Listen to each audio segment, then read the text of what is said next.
ನಮಸ್ತೆ ವೀಕ್ಷಕರೇ, ಉತ್ತರ ಕರ್ನಾಟಕದ ಅಡುಗೆ ಮನೆಗೆ ಸ್ವಾಗತ. ಇವತ್ತು ನಾನು ಮಾಡಿ ತೋರಿಸೋ ರೆಸಿಪಿ ಬೆಳಗಾವಿ ಕುಂದ. ಬೆಳಗಾವಿ ಕುಂದ ಮಾಡಲು ಬೇಕಾಗಿರುವ ಸಾಮಗ್ರಿಗಳು: ಮೊದಲನೆಯದಾಗಿ ಅರ್ಧ ಲೀಟರ್ ಗಟ್ಟಿ ಹಾಲು, 1 ಕಪ್ ಮೊಸರು, 1 ಕಪ್ ಸಕ್ಕರೆ, ಸ್ವಲ್ಪ ಏಲಕ್ಕಿ ಪುಡಿಯನ್ನು ತೆಗೆದುಕೊಳ್ಳಿ. ಬೆಳಗಾವಿ ಕುಂದ ಮಾಡುವ ವಿಧಾನ: ಮೊದಲಿಗೆ ಒಂದು ಪಾತ್ರೆಯಲ್ಲಿ ಅರ್ಧ ಲೀಟರ್ ಹಾಲನ್ನು ಹಾಕಿ ಹೈ ಫ್ಲೇಮ್ನಲ್ಲಿ 10 ರಿಂದ 15 ನಿಮಿಷ ಕುದಿಸಿಕೊಳ್ಳಿ.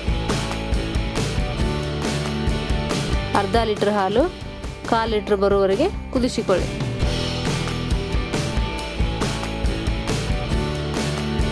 ಈಗ ಕುದಿಯುತ್ತಿರುವ ಹಾಲಿಗೆ 1 ಕಪ್ ಮೊಸರನ್ನು ಹಾಕಿ ತಿರುಗುತ್ತಲೇ ಇರಿ.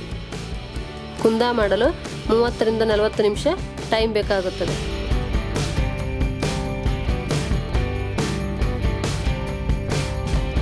ಐದರಿಂದ 6 ನಿಮಿಷ ಈ ರೀತಿ ತಿರುವಿ ಅರ್ಧ ಕಪ್ ಸಕ್ಕರೆಯನ್ನು ಹಾಕಿ ಮತ್ತೆ 7 ರಿಂದ 8 ನಿಮಿಷ ತಿರುಗಿಸಿಕೊಳ್ಳಿ.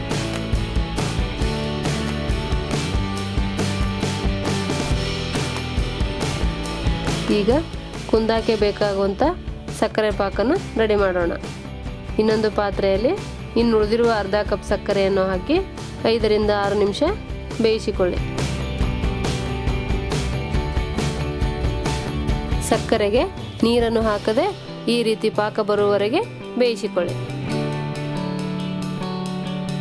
ಈಗ ತಯಾರಿಸಿಕೊಂಡಿರುವಂಥ ಸಕ್ಕರೆ ಪಾಕವನ್ನು ಇದರಲ್ಲಿ ಹಾಕಿ ಚೆನ್ನಾಗಿ ತಿರುಗುತ್ತಾನೇ ಇರಿ.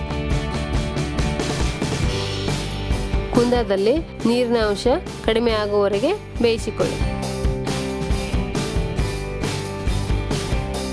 ಈಗ ಕುಂದದಲ್ಲಿರುವ ನೀರಿನ ಅಂಶ ಎಲ್ಲ ಹೋದ ನಂತರ ಸ್ವಲ್ಪ ಏಲಕ್ಕಿ ಪುಡಿಯನ್ನು ಹಾಕಿ ಇನ್ನೊಂದು ನಿಮಿಷ ಬೇಯಿಸಿದರೆ ರುಚಿಯಾಗಿರುವಂಥ ಬೆಳಗಾವಿ ಕುಂದ ಸವಿಯಲು ರೆಡಿ.